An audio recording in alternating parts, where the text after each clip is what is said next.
প্রিয় শিক্ষার্থী বন্ধুরা, কেমন আছো সবাই?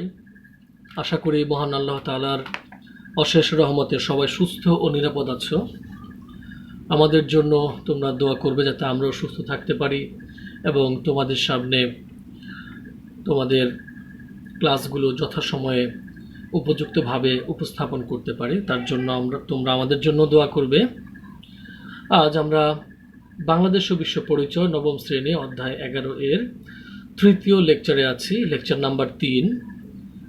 আলোচনায় আমি তোমাদের সাথে আছি মোহাম্মদ তৈবুর রহমান, লেকচারার অর্থনীতি বিভাগ, মাইলস্টোন কলেজ। আমরা দেখে নিব এক নজরে আমাদের আজকের আলোচ্য বিষয়বস্তু। আমাদের আজকের আলোচ্য বিষয়বস্তুর ভিতর সর্বপ্রথম তোমাদের সামনে উপস্থাপিত হবে মিশ্র অর্থনৈতিক ব্যবস্থার বৈশিষ্ট্য, ইসলামী অর্থনৈতিক ব্যবস্থার বৈশিষ্ট্য, বাংলাদেশের প্রচলিত অর্থনৈতিক ব্যবস্থা এবং সবশেষে তোমাদের সাথে আলোচনা করব বাংলাদেশের জাতীয় আয়ের বন্টন পরিস্থিতি।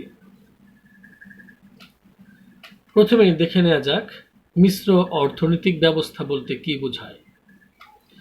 যে অর্থ ব্যবস্থায় ব্যক্তিগত ও সরকারি উদ্যোগ সম্মিলিতভাবে ভূমিকা পালন করে উৎপাদন ও ভোগকার্য সংগঠিত করার ক্ষেত্রে বাজার ব্যবস্থার সাথে সরকারি নিয়ন্ত্রণ ব্যবস্থার সংমিশ্রণ ঘটে, তাকে মিশ্র অর্থনৈতিক ব্যবস্থা বলা হয়। প্রিয় শিক্ষার্থীরা, তোমরা স্ক্রিনে দুইটি ছবি পাশাপাশি অবস্থানরত অবস্থায় দেখছো। একটি ছবিতে আমাদের স্বপ্নের পদ্মা সেতু তার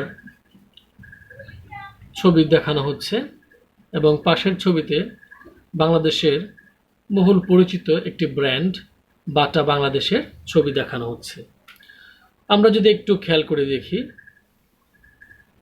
পদ্মা সেতুর কাজ বাংলাদেশ সরকার কর্তৃক পরিচালিত হচ্ছে। এটি কোনো ব্যক্তি মালিকানাধীন কোনো প্রজেক্ট নয়। অন্যদিকে বাটা বাংলাদেশ এটি একটি ব্যক্তি মালিকানায় পরিচালিত কোম্পানি। এই দুই ধরনের অর্থনৈতিক ব্যবস্থার যখন পাশাপাশি অবস্থানরত একটি অর্থনৈতিক ব্যবস্থা তৈরি হয়, সেই অর্থনৈতিক ব্যবস্থাকেই আমরা মিশ্র অর্থনৈতিক ব্যবস্থা বলে চিহ্নিত করি।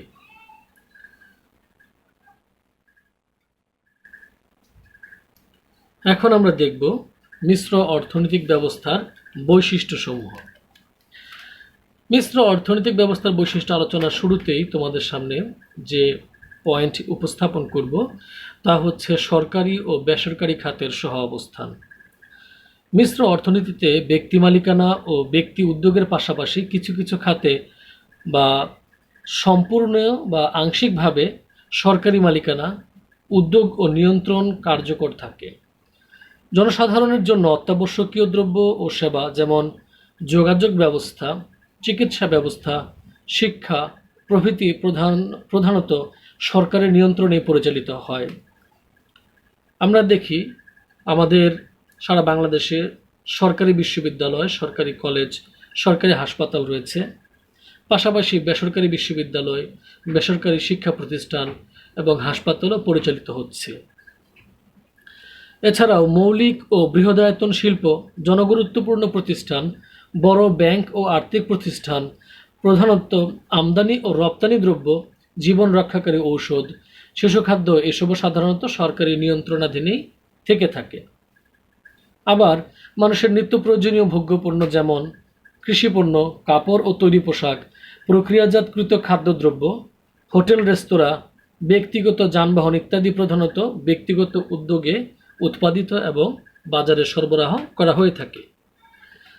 দ্বিতীয় অপশনটি হচ্ছে প্রতিযোগিতা। মিশ্র অর্থনীতিতে ব্যক্তি বা বেসরকারি খাতেরই প্রাধান্য থাকে। তাই দ্রব্য উৎপাদনের ক্ষেত্রে উৎপাদকের প্রতিযোগিতা এবং দ্রব্যের দাম নির্ধারণের ক্ষেত্রে বাজার চাহিদা ও যোগানের স্বতঃস্ফূর্ত ক্রিয়া প্রতিক্রিয়া বিরাজমান। আমরা যারা ভোক্তা রয়েছি, আমরা যতটুকু চাহিদা করব বা আমরা যতটুকু ব্যবহার করতে চাই, উৎপাদনকারী প্রতিষ্ঠান আমাদের চাহিদার সাথে মিল রেখেই সেই ধরনের দ্রব্য বাজারে সরবরাহ করার চেষ্টা করে থাকে। আমাদের তৃতীয় পয়েন্ট হচ্ছে মুনাফা অর্জন। মিশ্র অর্থনৈতিক ব্যবস্থায় সম্পত্তিতে ব্যক্তির মালিকানা, সিদ্ধান্ত গ্রহণে ব্যক্তির স্বাধীনতা ও বেসরকারি খাতের প্রাধান্য থাকে। তাই উৎপাদনকারীদের সকল অর্থনৈতিক কার্যাবলীর মূল উদ্দেশ্য থাকে সর্বাধিক মুনাফা অর্জন। তবে জনকল্যাণমূলক কার্যাবলী, বিশেষত সেবামূলক অর্থনৈতিক কার্যাবলীতে যেমন স্বাস্থ্য, শিক্ষা সংক্রান্ত কার্যাবলী মুনাফা অর্জনের উদ্দেশ্য থাকে না। আমাদের পরবর্তী পয়েন্ট, উদ্যোক্তা ও ভোগকারীর স্বাধীনতা। মিশ্র অর্থনীতিতে বিশেষত জনসাধারণের ব্যবহার্য অতি প্রয়োজনীয় দ্রব্য সামগ্রীর ক্ষেত্রে একচেটিয়া ব্যবসার উপর বিধিনিষেধ আরোপিত থাকে। ফলে এইসব দ্রব্যের ক্ষেত্রে সর্বাধিক উৎপাদনকারী প্রতিযোগিতামূলক দামে দ্রব্যটি বাজারে ছাড়তে বাধ্য হন। এতে জনসাধারণ উপকৃত হয়। ভোক্তাদের অতি প্রয়োজনীয় বা নিত্য প্রয়োজনীয় দ্রব্য উৎপাদনের ক্ষেত্রে সরকারি এই বিধিনিষেধ আরোপিত না হলে উৎপাদনকারীরা তাদের ইচ্ছামতো দাম আরোপ করতে পারে, যা হয়তো সাধারণ ক্রেতা বা ভোক্তাদের ক্রয় ক্ষমতার বাইরে চলে যেতে পারে। তার জন্যই নিত্য প্রয়োজনীয় ব্যবহার্য জনসাধারণের যে ব্যবহার্য দ্রব্য সামগ্রী রয়েছে, সেক্ষেত্রে একচেটিয়া ব্যবসার উপর সরকারি বিধিনিষেধ আরোপ করা হয়ে থাকে। আমাদের মিশ্র অর্থনৈতিক ব্যবস্থার পরবর্তী পয়েন্ট, আয় বন্টন।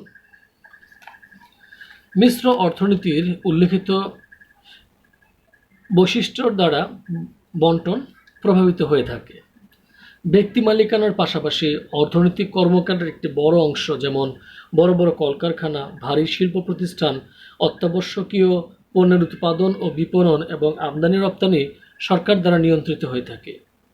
অর্থনীতির ব্যক্তি মালিকানাধীন অংশ ব্যক্তির দ্বারা সম্পূর্ণভাবে মুনাফা অর্জনের উদ্দেশ্যেই পরিচালিত হয়।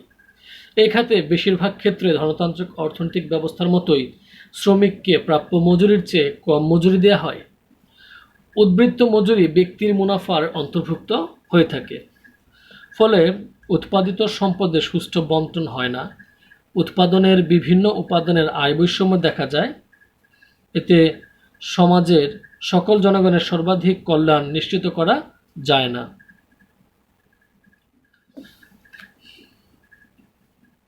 প্রিয় শিক্ষার্থীরা, আলোচনার এই পর্যায়ে আমরা দেখব ইসলামী অর্থনৈতিক ব্যবস্থার বৈশিষ্ট্য।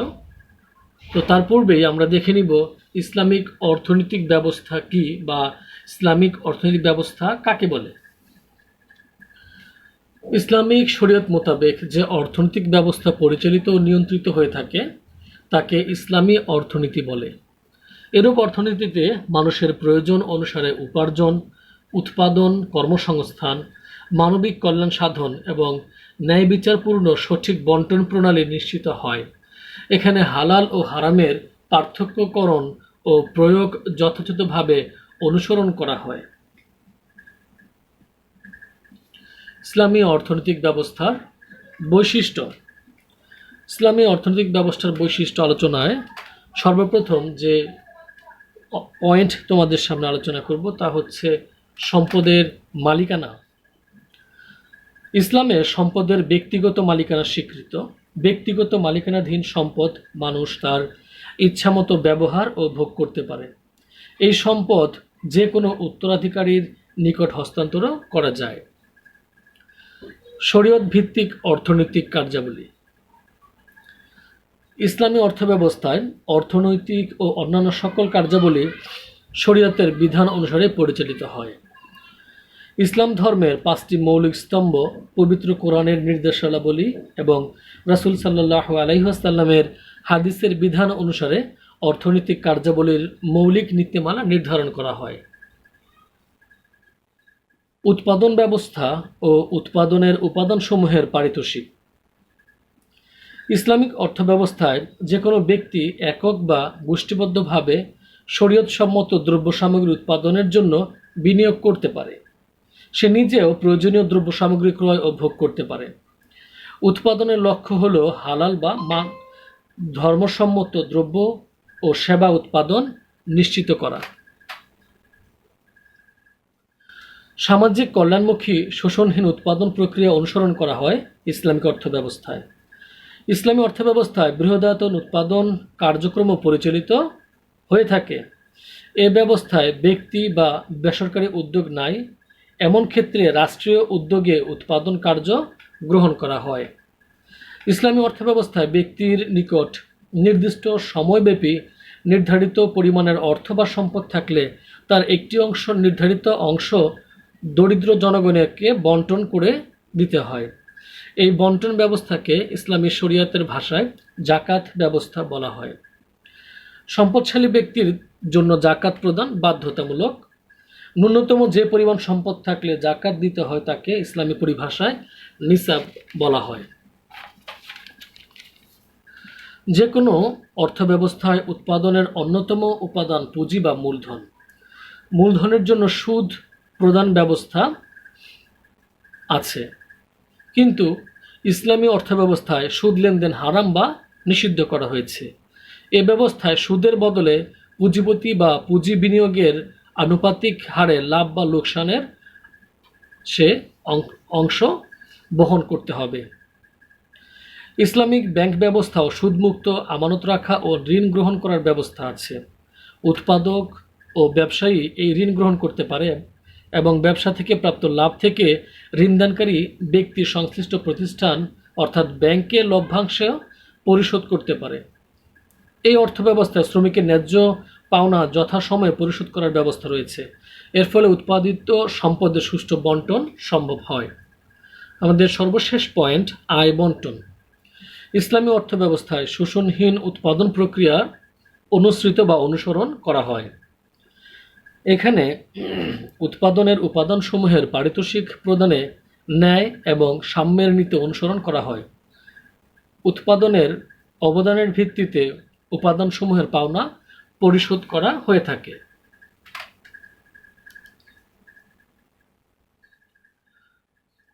শিক্ষার্থীরা, তোমরা স্ক্রিনে একটি ছবি দেখতে পাচ্ছ। ছবিতে ইসলামী ব্যাংক বাংলাদেশ লিমিটেড এবং আল রাফা ইসলামী ব্যাংক বাংলাদেশ লিমিটেড দুটি ব্যাংকের ছবি দেওয়া আছে, লোগো দেওয়া আছে। এই ব্যাংকগুলো তাদের ব্যাংকিং কার্যক্রমে ইসলামিক অর্থনৈতিক ব্যবস্থার যে বৈশিষ্ট্যগুলো আলোচনা করা হলো সেই বৈশিষ্ট্যগুলো অনুসরণ করার চেষ্টা করে থাকে। আলোচনার এই পর্যায়ে আমরা যে বিষয়টি আলোচনা করব তা হচ্ছে বাংলাদেশের প্রচলিত অর্থনৈতিক ব্যবস্থা।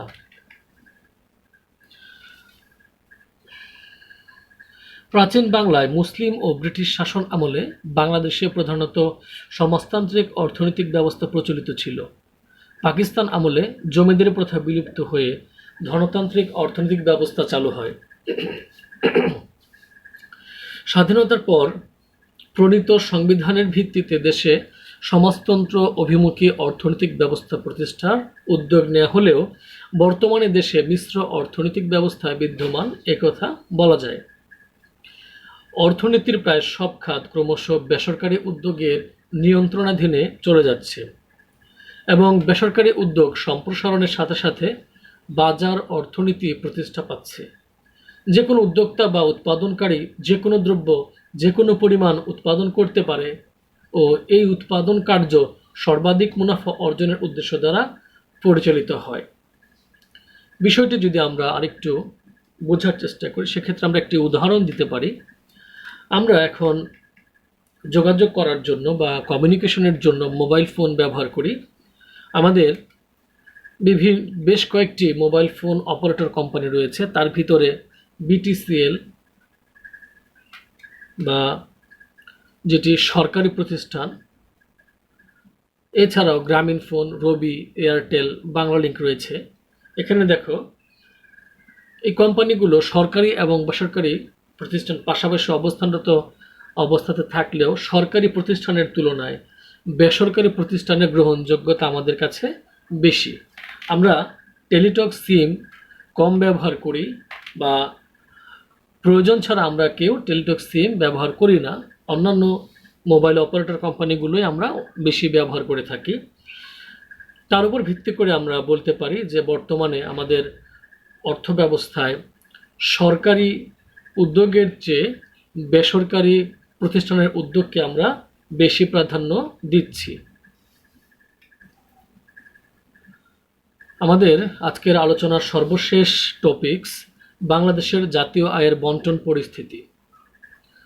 বাংলাদেশে প্রধানত ধনতান্ত্রিক অর্থনৈতিক ব্যবস্থা বিদ্যমান, তবে কিছু কিছু খাতে সরকারি মালিকানা ও নিয়ন্ত্রণ রয়েছে। অর্থাৎ এই দুই লাইনের উপর ভিত্তি করে আমরা বলতে পারি আমাদের অর্থনীতিতে মিশ্র অর্থ ব্যবস্থা লক্ষণীয়। যেহেতু ধনতান্ত্রিক অর্থনৈতিক ব্যবস্থা মিশ্র অর্থনৈতিক ব্যবস্থায় ধনতান্ত্রিক অর্থনৈতিক ব্যবস্থার বৈশিষ্ট্যগুলোর পুনরাবৃত্তি ঘটে, সেক্ষেত্রে বাংলাদেশে ধনতান্ত্রিক অর্থনৈতিক ব্যবস্থার সকল বৈশিষ্ট্য বিদ্যমান একথা আমরা বলতে পারি।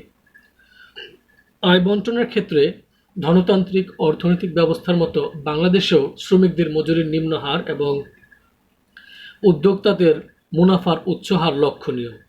সুদ এবং খাজনা উচ্চ হারে পরিশোধ করা হয়। সরকারি খাতে সরকারের নিয়ন্ত্রণ থাকায় শ্রমিকদের ন্যায্য মজুরি তুলনামূলকভাবে নিশ্চিত করা সম্ভব হয়। তবে অর্থনীতির খাতসমূহের অধিকাংশই বেসরকারি নিয়ন্ত্রণাধীন থাকায় বাংলাদেশে আয় বৈষম্য রয়েছে, ফলে শ্রমিক শ্রেণীর জীবনযাত্রার মান নিম্ন। প্রিয় শিক্ষার্থীরা, আজকের আলোচনার উপর ভিত্তি করে আমরা আমাদের শ্রেণীর কিছু কাজ নির্ধারণ করে দিয়েছি, স্ক্রিনে তোমরা দেখতে পাচ্ছ। পাশাপাশি বাড়ির কাজ হিসেবে একটি প্রশ্ন এখানে দেওয়া হয়েছে। তোমরা শ্রেণীর কাজটি অবশ্যই ক্লাসের সময়ের মধ্যে সম্পাদন করে আমাদের যে সাবজেক্ট টিচারগণ রয়েছে তাদেরকে এখনই জমা দিবে এবং বাড়ির কাজটি যথাসময়ে কমপ্লিট করে আমাদের সাবজেক্ট টিচারদেরকে মূল্যায়নের জন্য দিয়ে দিবে। এই ছিল আমাদের আজকের লেকচার। আজকের আলোচনা আমি তোমাদের সাথে ছিলাম মোহাম্মদ তৈবুর রহমান, লেকচারার, অর্থনীতি বিভাগ, মাইলস্টোন কলেজ। সবাই সুস্থ নিরাপদ থাকবে, সাবধানতা অবলম্বন করবে, সবার জন্য সবাই দোয়া করবে যাতে আমরা সবাই সুস্থ থাকতে পারি এবং খুব শীঘ্রই যাতে আমরা আমাদের স্বাভাবিক কার্যক্রম, আমরা আমাদের ক্লাসরুমের কার্যক্রমে ফিরতে পারি। আমরা আমাদের প্রিয় মাইলস্টোন কলেজের ক্লাসরুম এবং আমাদের শিক্ষার্থী তোমরা যারা আছো বা আমাদের সহকর্মী যারা আছে, আমরা সবাইকে খুব মিস করছি। ধন্যবাদ, ভালো থাকবে। আসসালামু আলাইকুম।